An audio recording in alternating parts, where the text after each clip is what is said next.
আলু পোস্তর রেসিপি নিয়ে আজকে চলে এসেছি আমি লুসির রান্নাঘরের সকলকে স্বাগত। বন্ধুরা, নিরামিষের দিনে এইভাবে আলু পোস্ত আপনারাও বানিয়ে দেখবেন। এই আলু পোস্তর স্বাদ হয় খুবই অসাধারণ। তাহলে চলুন বন্ধুরা, দেখে নেওয়া যাক আজকের রেসিপি। আলু পোস্ত বানানোর জন্য আমি প্রথমেই কড়াতে নিয়ে নিচ্ছি পরিমাণ মতো তেল। তেলের মধ্যে দিয়ে দিচ্ছি 1 চামচ কালো জিরে ফোড়ন দিয়ে আলু পোস্ত। বন্ধুরা, আপনারা কি বানিয়েছেন? যদি না বানিয়ে থাকেন অবশ্যই কিন্তু ট্রাই করে দেখবেন। আর দিয়ে দিলাম 4-5টা চেলা করা কাঁচা লঙ্কা। ফোড়নটাকে বেশ কিছুক্ষণ ভেজে নিয়েছি। ফোড়ন থেকে সুন্দর একটা গন্ধ বার হয়ে গিয়েছে।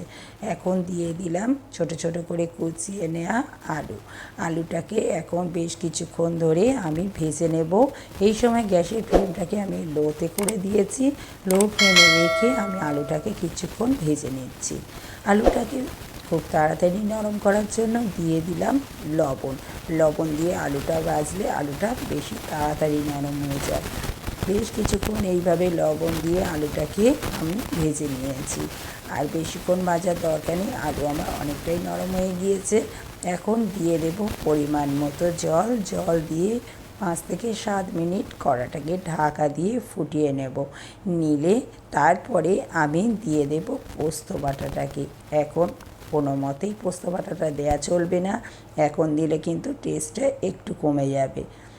দেখুন পরিমাণ মতো জল দিয়ে নেড়ে চেড়ে নিয়েছি। এখন ঢাকা দিয়ে দিলাম। আমি 7 মিনিট পরে ঢাকাটাকে খুলে নিয়েছি। এখন আলুগুলোকে কয়েকটা আলু আমি এইভাবে ভেঙে দিচ্ছি। এইভাবে কয়েকটা আলু ভেঙে দিলে তরকারির টেস্টটা বেশি আসে।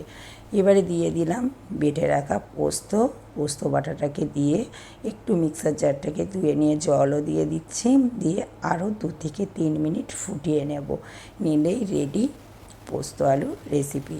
বন্ধুরা, আজকের এই রেসিপিটি আপনাদের কেমন লাগলো তা কমেন্টের মাধ্যমে জানাবেন। ভালো লেগে থাকলে ভিডিওটিতে একটি লাইক করবেন, অন্য বন্ধুদের সাথে শেয়ার করবেন। আর আমার রেসিপি যদি আপনাদের ভালো লেগে থাকে আমার চ্যানেলটিকে সাবস্ক্রাইব করার অনুরোধ রইল। বেশ কিছুক্ষণ ধরে ফুটিয়ে নিয়েছি, আমার আলু পোস্ত রেডি।